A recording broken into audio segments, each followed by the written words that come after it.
Сәлем достар, бүгін сіздермен біз мынадай 5 минутта дайындалатын заколкалар дайындайтын боламыз. Өте оңай әрі тез. Ол үшін бізге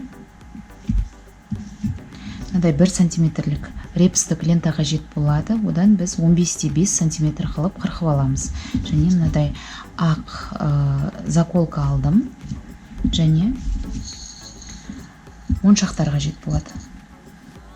Және біз бұны ыстық кілеммен жапсырып шығатын боламыз. Ал енді іске кірісейік.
Міне достар, осымен біздің кішкентай ғана заколочкамыз дайын болды.